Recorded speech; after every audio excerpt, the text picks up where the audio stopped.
second part of the 3D frame analysis and slab analysis movie. Here we're going to look at the advanced parts, that is meshing and results. Finite element meshing is an extremely strong part of the Robot Millennium solution. Here we have a simple mesh which has been generated as a coarse mesh inside Robot.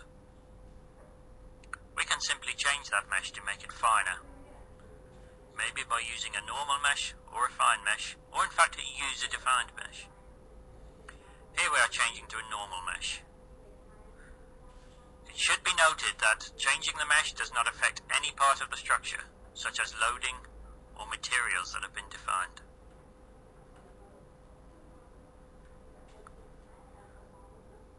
Now we can make a user-defined mesh. In this case, a mesh using emitters. Emitters are areas where elements radiate from. Emitters are necessary normally around areas such as corners and openings. Such a mesh is generated automatically inside Robot.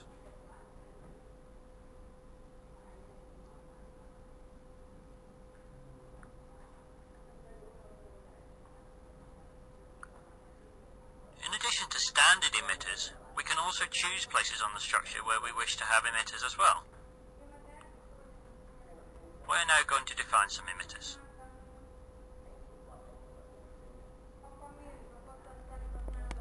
When we mesh the structure again, we will see that the area of elements around the emitter are much smaller.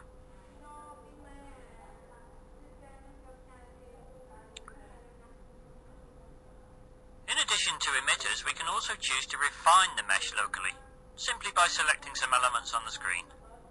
Again, it should be remembered that things such as loads and materials that we have defined are completely unaffected by this change.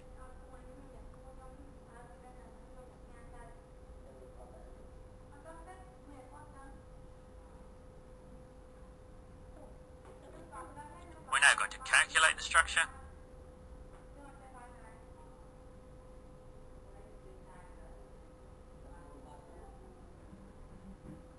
And now investigate some results.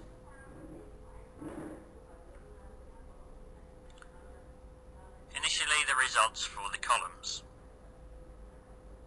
A simple bending moment diagram.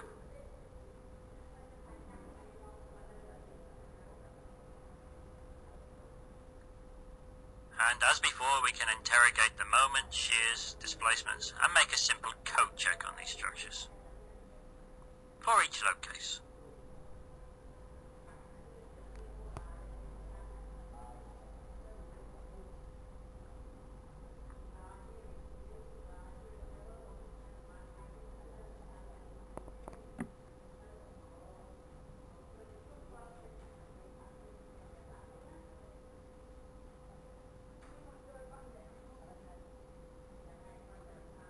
In addition to beam results, we can also get results for the surfaces that we have defined.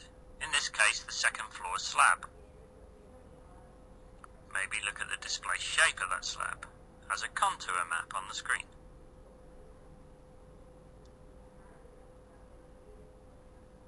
Again, for each load case. To enable the interpretation of finite element results to be more simple, we have also incorporated something called panel cuts, which allows us to view, just like it would on a beam, a bending moment diagram taken across a cut on the structure.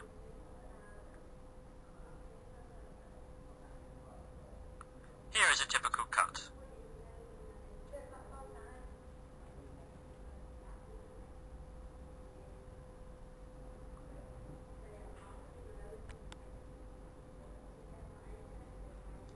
When we are happy that we have a correct view, we can make a screen capture and later incorporate that in a printout.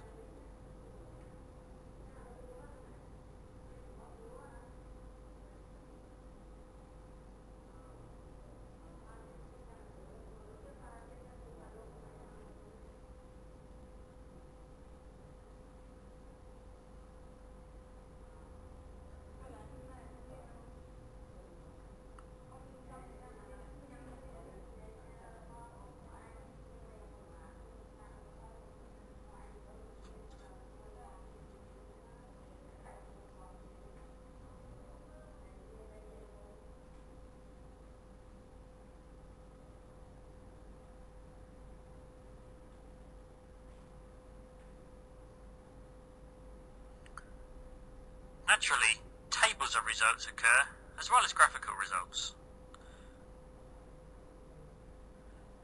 It's also very simple to filter these results to ensure that we don't end up with too much data on the printout.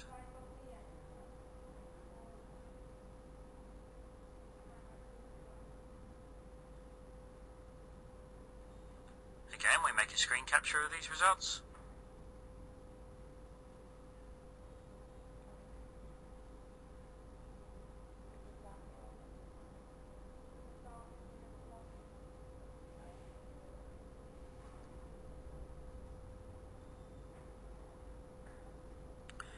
And now maybe we can look at the results for the wall.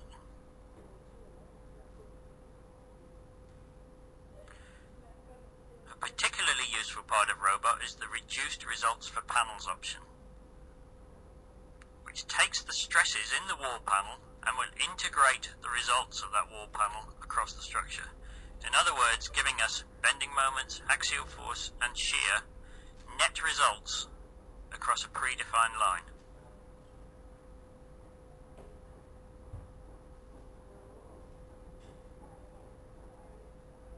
And again, we can now look at the printout.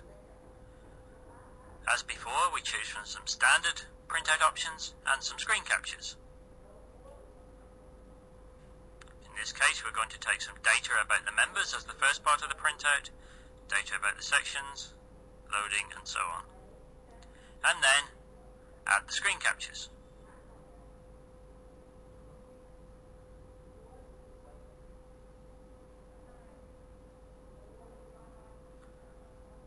Printout preview allows us to see exactly what we have.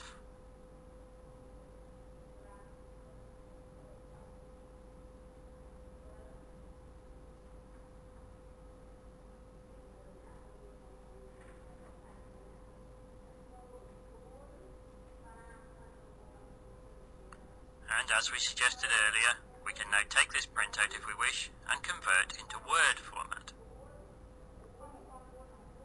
Once the printout has been made and the meshing has been made, it's a simple task to change the structure. In this case, we're changing one of the supports from a pinned to a fixed support. Simply recalculate the structure .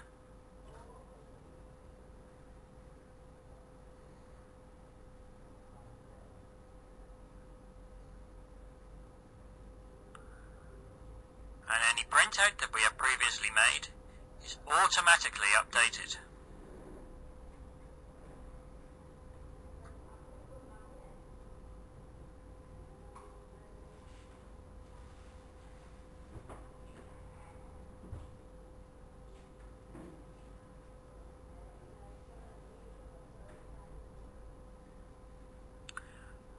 We can also change an item in the printout simply by double-clicking it in the printout composition, choosing a new view, and then pressing the Return to Preview button, and our printout also changes.